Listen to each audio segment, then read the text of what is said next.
Corona virus का नया variant Omicron दहशत फैला रहा है। भारत के कई राज्यों में इस वेरिएंट के मरीज मिल चुके हैं। ऐसे में ओमिक्रॉन को लेकर कई तरह के सवाल लोगों के मन में उठ रहे हैं।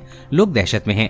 कई सवालों के साथ लोगों के मन में एक सवाल ये भी है कि क्या ओमिक्रॉन वेरिएंट एक कोरोना वायरस के दूसरा टीका कारगर है? क्या वैक्सीन लगवा चुके लोग ओमिक्रॉन से सुरक्षित रहेंगे? क्या टीके को अपग्रेड करने की जरूरत पड़ेगी? मूल रूप से एक सवाल है कि क्या एक वायरस इतना बदल गया है कि मूल टीका द्वारा बनाई गई एंटीबॉडी अब नए परिवर्तित स्वरूप को पहचानने और रोकने में सक्षम नहीं है। इस पर अमेरिकी वैज्ञानिक का कहना है कि टीके को अपग्रेड करने की जरूरत पड़ सकती है।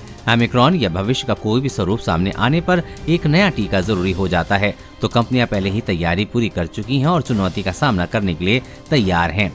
कोरोना वायरस स्पाइक प्रोटीन का उपयोग मानव कोशिकाओं की सतह पर ACE2 रेस्पिरेटर से जुड़ने और उनके संक्रमित करने के लिए करते हैं। सभी mRNA कोविड-19 टीके मैसेंजर RNA के रूप में निर्देशित कर काम करते हैं, जो कोशिकाओं को स्पाइक प्रोटीन के बिना नुकसान पहुंचाने वाले संक्रमण बनाने के लिए निर्देशित करते हैं।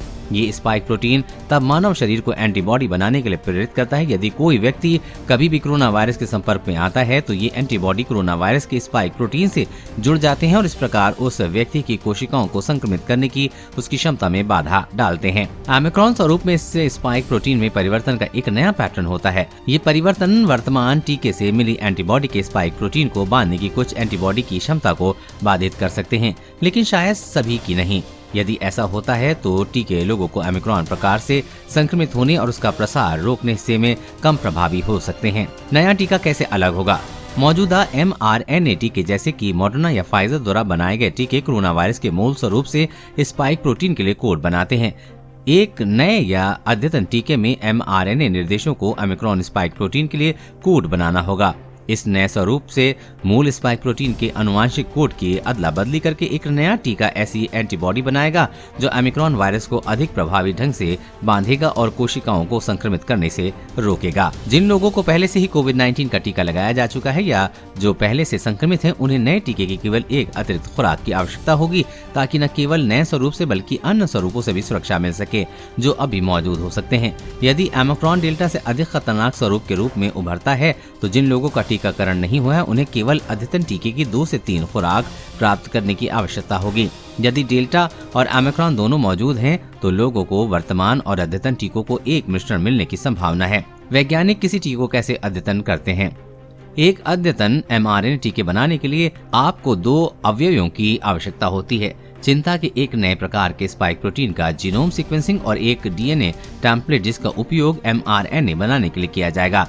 अधिकतर जीवों में DNA mRNA बनाने के लिए निर्देशन प्राप्त करता है। चूंकि शोधकर्ताओं ने ओमिक्रॉन स्पाइक प्रोटीन के लिए आनुवंशिक कोड पहले से प्रकाशित कर दिया है, इसलिए केवल स्पाइक प्रोटीन के लिए एक DNA टेम्पलेट बनाना बाकी है, जिसका उपयोग नए टीके के mRNA भाग का उत्पादन करने के लिए किया जाएगा। नया टीका कब तक तैयार हो सकता है?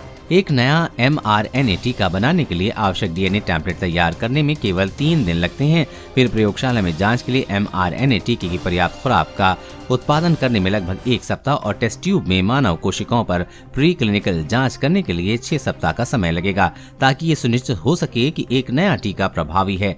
इसलिए 52 दिनों के भीतर वैज्ञानिकों के पास एक अद्यतन mRNA टीका हो सकता है जो निर्माण प्रक्रिया में शामिल करने के लिए तैयार हो और मानव क्लिनिकल परीक्षण के लिए खुराक का उत्पादन शुरू कर सके।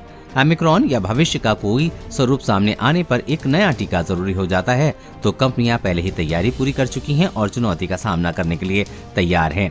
देश और दुनिया की हर अपडेट पाने के लिए चैनल को सब्सक्राइब करें।